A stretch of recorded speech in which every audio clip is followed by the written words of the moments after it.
Kita sekarang mau masuk di dalam masa prapaskah. Dan masa prapaskah tahun ini, masa puasa, ada temanya. Tema nasional APP kita adalah mewujudkan ekonomi ekologis.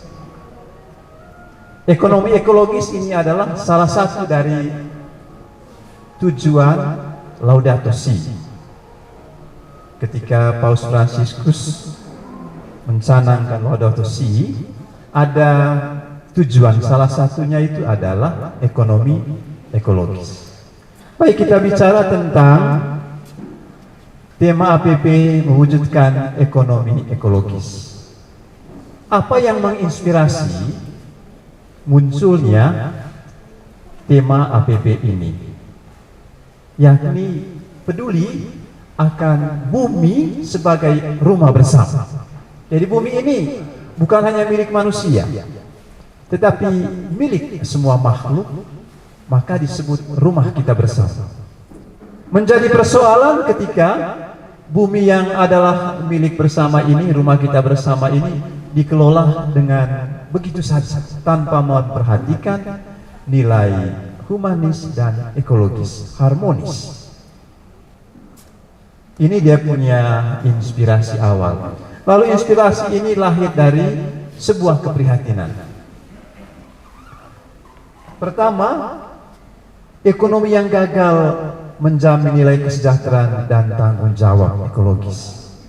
Orang berusaha untuk mendapatkan nilai ekonomi yang setinggi-tingginya, tetapi pada sisi yang lain merendahkan nilai ekologis serendah-rendahnya. Ada sebuah jurang atau gap yang lebar antara keinginan untuk memenuhi hal-hal yang bersifat ekonomis, kesejahteraan dan kemakmuran, dan pada sisi yang lain ada satu usaha dan niat atau secara tidak sengaja pun ada sebuah kerusakan semesta yang begitu besar. Lalu yang kedua, keprihatinan yang kedua adalah pertumbuhan ekonomi meninggalkan masalah iklim dan kesejahteraan, kesenjangan semakin besar. Orang berusaha misalnya untuk meningkatkan taraf ekonominya dengan menebang hutan, dengan membuat pertambangan yang begitu besar. Orang kemudian terpenuhi nilai-nilai ekonomis, tetapi pada sisi yang lain ada sebuah kerusakan besar. Bahasa Paus Fransiskus bahwa bumi kita ini sedang menangis. Menangis karena terlalu panas. Ada sebuah perubahan iklim. Ketika bumi menangis, para petani pun menangis.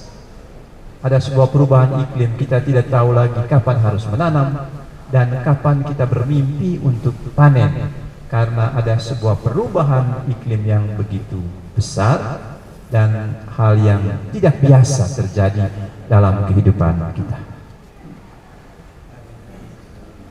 Baik, ketika kita bicara tentang tema Laudato Si, memang mau tidak mau kita selalu kembali kepada Paus Fransiskus yang mencetuskan tema ini. Visi ekonomi ekologis Paus Fransiskus adalah ekonomi yang melayani manusia dan merawat ciptaan. Jadi dia sedikit mengangkat ciptaan-ciptaan yang lain. Manusia memang mahkota ciptaan, tetapi ciptaan yang lain pun punya nilai yang sama. Dan bahasa Fransiskus Assisi yang selalu diambil oleh Paus Fransiskus menjadi inspirasi. Semua adalah saudara. Ada saudara cacing, ya, ada saudara bumi, ada saudara matahari, ada, pokoknya semua ini dipanggil saudara.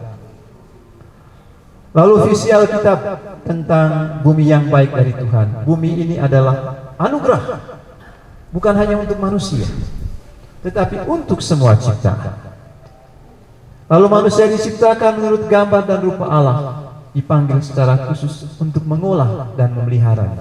Tugas pekerjaan manusia bukan untuk merusak, tetapi untuk mengolah apa yang diberikan Tuhan, untuk memeliharanya, bahkan bisa membuat dirinya sebagai pencipta yang tercipta ketika dia membaharui, melengkapi, dan menyempurnakannya dalam perjalanan kehidupan. Lalu manusia mesti menjaga dunia ciptaan melalui karya kreatif, termasuk mengembangkannya, seperti saya katakan tadi. Lalu yang berikut, ajaran sosial Katolik tentang Laudato Si atau tema kita tadi adalah bahwa kita menunjukkan rasa hormat terhadap ciptaan dan rasa hormat kepada Sang Pencipta. Ketika kita menghormati dan menghargai ciptaan yang lain, sebenarnya sebuah gambaran kita sedang menghormati dan menghargai Penciptanya. Kita tidak bisa langsung omong tentang menghargai Tuhan, tetapi kemudian pada kesempatan yang lain kita tidak menghargai ciptaan yang ada di sekitar kita, menghargai alam semesta, menghargai hewan-hewan piaraan, ternak-ternak kita, atau apa saja yang adalah ciptaan Tuhan.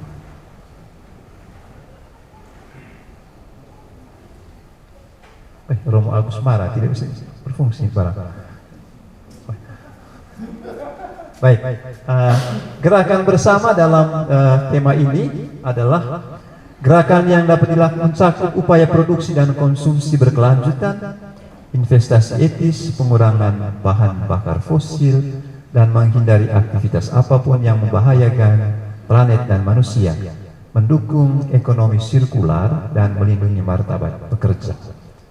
Jadi bingkai besarnya adalah merawat apa yang sudah diberikan Tuhan, menjaga, bahkan mari kita kembangkan bersama-sama.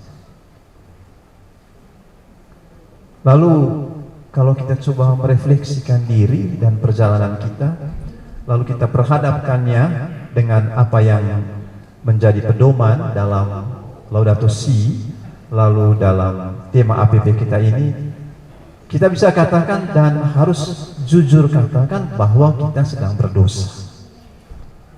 Kita berdosa dalam hubungan kita dengan sesama manusia ciptaan. Juga kita berdosa karena pola relasi kita dengan semesta ciptaan ini yang kurang beres. Kita melihat ciptaan yang lain ada di bawah kita yang disebut sebagai mahkota ciptaan. Penghargaan kita terhadap lingkungan sekitar, terhadap ciptaan yang lain, sepertinya kurang dibandingkan penghargaan kita terhadap sesama manusia. Dan hakikat dari kita manusia beriman yang berdosa adalah sebuah pesiarahan pada pertobatan supaya dapat rahmat pengampunan dari Tuhan. Persis hal seperti inilah yang mau kita tekankan dalam rangkaian kita mau masuk ke dalam Prapaskah. Prapaskah adalah masa tobat. Lalu bagaimana tobat di masa Prapaskah ini? Ada satu nilai penting di dalam tobat masa Prapaskah. Bukan sekedar tobat pribadi, tetapi lebih pada kita masuk dalam tobat bersama di dalam aksi puasa pembangunan. Dalam tobat Prapaskah, dalam bingkai APP, kita diajak untuk ada dalam sebuah tobat bersama. Apa arti dan maksud dari tobat bersama ini? Supaya kita juga pada waktunya bisa mengamalkan atau mengaplikasikan nilai prinsip gereja, yakni solidaritas. Dalam pertobatan masa Prapaskah pada waktunya kita bicara tentang solidaritas sebagai sikap dan tindakan umat beriman. Bicara tentang tobat juga bicara tentang solidaritas antar manusia, manusia dengan lingkungan, dan juga manusia dengan wajah Tuhan yang ada di muka bumi. Lalu bicara tentang solidaritas itu tidak bicara tentang teoritis, tidak teoritis, tapi praktis. Saya tidak lagi melihat diriku ke dalam saja. Solidaritas berarti saya mampu melihat keluar, melihat penderitaan sesama, melihat kesulitan bersama, lalu mencari bersama-sama jalan keluarnya. Itu bingkai APP. Lalu kita coba lihat apa itu APP. Kita sudah tahu APP dari dulu, saya berikan supaya kita disegarkan kembali, lalu bercerita lagi tentang hal ini kepada umat kita di paroki. Aksi gerakan pembaharuan hidup yang dilaksanakan oleh seluruh umat, bukan hanya saya tapi semua umat. Bagaimana semua umat bisa melaksanakan aksi ini? Mari kita bercerita tentang aksi kita pribadi dan mari mempengaruhi saudara-saudara yang lain supaya ada dalam sebuah gerakan bersama. Lalu yang kedua, perbuatan askese mati raga, merendahkan diri, pantang atau puasa sesuai dengan yang kita rencanakan. Ada cerita tentang pantang ini. Tanya kepada saudara-saudara yang lain, apa yang kamu buat di masa Prapaskah ini? Dia bilang, kami pantang setiap hari Jumat. Pantang apa? Pantang tidak makan ikan atau jenis-jenis lauk pagi, siang, malam. Lalu saya bilang, oh hebat. Lalu apa makna lebih dari kamu pantang seperti itu? Pokoknya kami pantang saja, tidak makan. Kalau kita bicara tentang pantang di masa Prapaskah, maka saya katakan tadi konteksnya harus terkait dengan solidaritas. Maka kalau saya bilang saya pantang tidak makan daging dan sejenis lauk selama 1 hari, misalnya hari Jumat, maka jatah pantang itu saya sisihkan untuk bersolidar dengan orang lain. Jadi bukan menyimpan jatah itu untuk bulan depan supaya makan lebih banyak bulan depan, itu sudah kehilangan nilai. Apalagi bicara tentang pantang lalu diam begitu saja. Nilainya terletak di situ, bagaimana kita sedikit bersikap asketis tetapi sekalian bersifat solider dengan orang lain. Lalu pembangunan diharapkan membawa pembaharuan dari keadaan umat masyarakat dalam lingkungan. Sekurang-kurangnya dengan aksi puasa itu kita membangun sebuah kehidupan spiritual yang lebih baik dan membangun kehidupan, mungkin kehidupan ekonomi, jasmani saudara-saudara kita yang membutuhkan ke taraf yang lebih. Ini prinsipnya bela rasa, keterlibatan, berbagi, subsidiaritas, harga diri. Lalu nilainya iman. APP adalah ungkapan iman, lalu cinta kasih, pengorbanan, ketulusan, dan kejujuran. Tujuan ber-APP adalah pertobatan hati yang paling dalam dari setiap orang dalam kebersamaan sebagai persekutuan umat Allah. Jadi pertobatan hati yang paling dalam bukan hanya diriku saja, tetapi sebuah gerakan bersama satu gereja, sehingga menjadi sebuah aksi pertobatan bersama. Lalu yang berikut adalah aksi solidaritas, membantu meringankan penderitaan sesama. Tujuan ber-APP.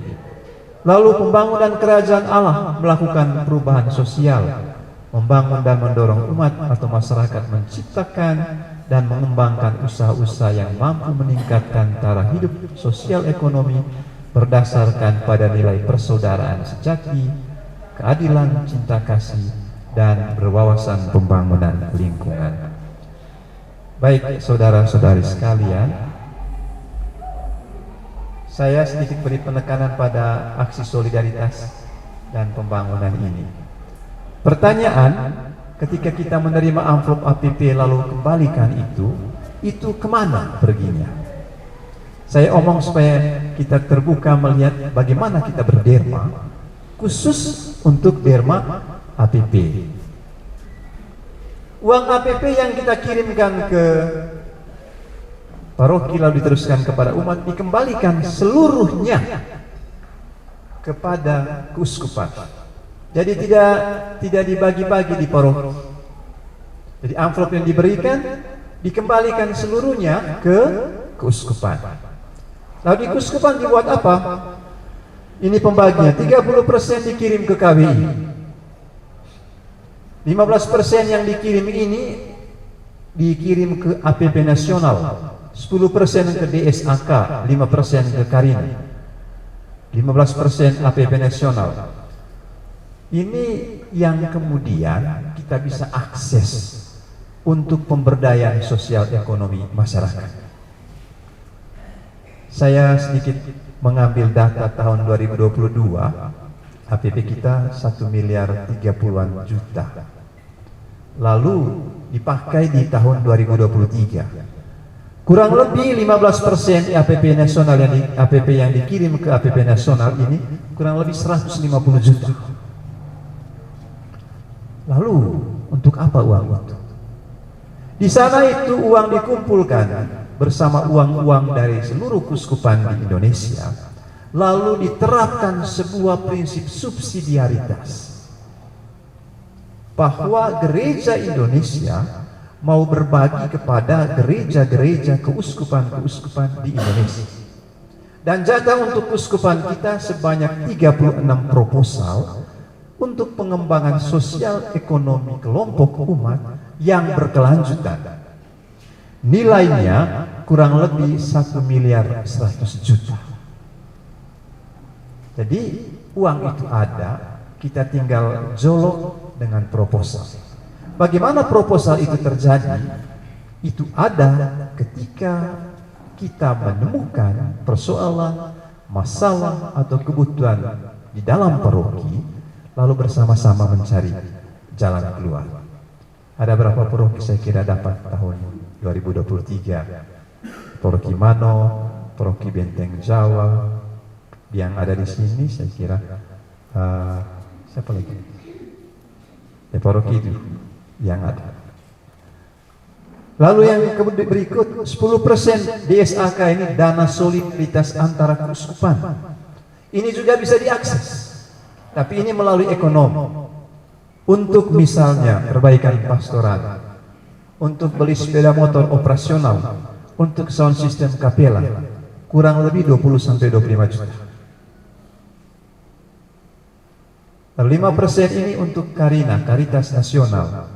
Pada kesempatan ada kebencanaan, KWI Gereja Indonesia berbagi kepada tempat-tempat yang terkena bencana. Kita tidak bagi langsung, tetapi kita berpartisipasi, bersolider dengan cara mengumpulkan dan ada dalam suatu bingkai subsidiaritas. Jadi uang ini dikembalikan kepada umat. Dan logika keuangan gereja itu seperti itu. Gereja bukan bank. Kita kumpul lalu kita senang, saldo besar. Gereja adalah sebuah lembaga untuk menyalurkan kembali rasa kemanusiaan kepada umat. Maka uang yang diterima oleh gereja dikembalikan ke umat dalam bentuk lain.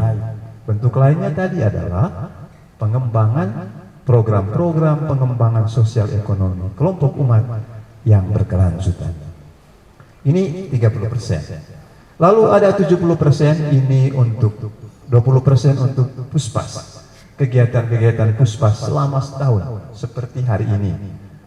Ada kegiatan-kegiatan sosialisasi, monitoring dan lain-lain juga aktivitas di puspas. 30%-nya untuk operasional PSE selama setahun dengan berbagai macam kegiatannya. 15% untuk komisi-komisi yang ada di keuskupan.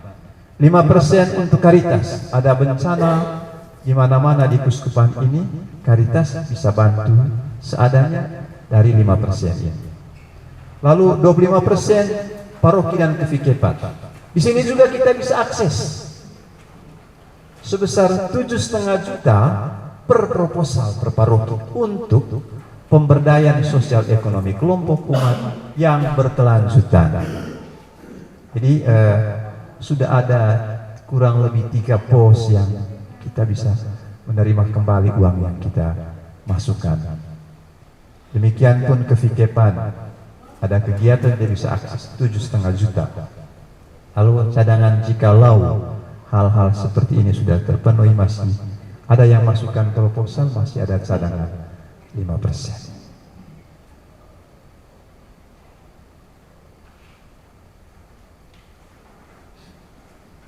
Lalu setelah kita bicara tentang ini, saya mau ajak kita semua untuk melihat bagaimana amplop APP yang dibagikan kepada kita.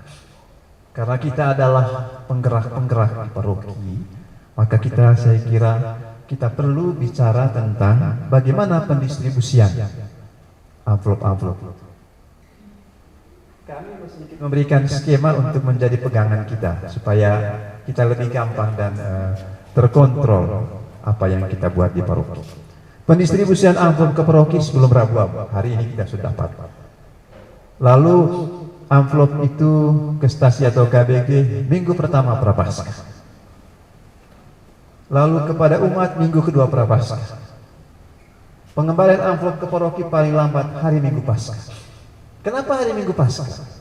Supaya bingkai cerita itu semakin jelas. Ini bukan derma hari biasa, tetapi ini adalah aksi tobat di masa Prapaskah.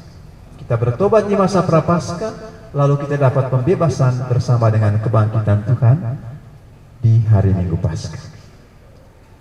Sengaja kita buat seperti ini supaya kuat pesannya. Pesannya memang ini adalah tobat bersama di masa Prapaskah. Jangan sampai nanti dikembalikan bulan November sudah kehilangan maknanya. Kita kembalikan pada paling lama itu ke paroki pada hari Paskah, dan paroki kembalikan ke puspas paling lambat hari raya kenaikan. Dengan pola yang sudah berjalan selama ini, amplop-amplop itu tidak dibuka di mana-mana kecuali di panitia APP. Maka sebenarnya mempermudah kita, mempermudah paroki, mempermudah stasi, mempermudah KBG, mempermudah umat. Amplop datang, ada uang kita isi sebagai ungkapan tobat, bisa menulis intensi di situ, lalu dikembalikan di paroki, lalu paroki meneruskan.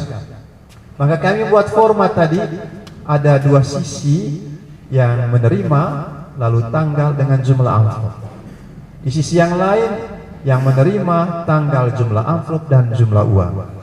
Nanti setelah diisi jumlah uangnya, akan kami kirimkan kopiannya sebagai kwitansi dan bisa dipegang oleh paroki.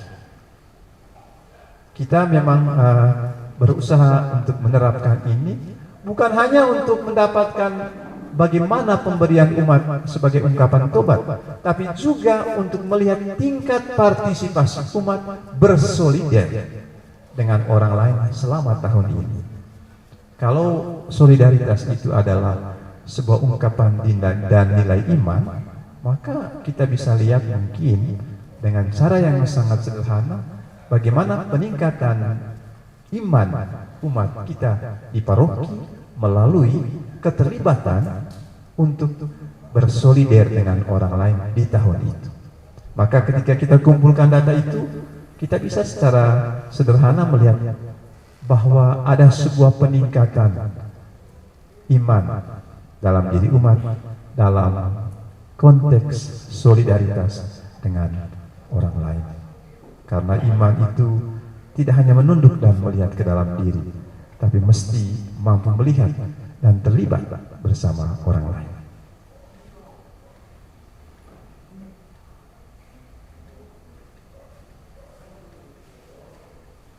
Akhirnya, berpuasa yang kukehendaki ialah supaya engkau membuka belenggu-belenggu kelaliman dan melepaskan tali-tali kubu, supaya engkau memerdekakan orang-orang yang teraniaya, supaya engkau memecah-mecahkan rotimu bagi orang yang lapar dan membawa ke rumahmu orang miskin yang tak punya rumah.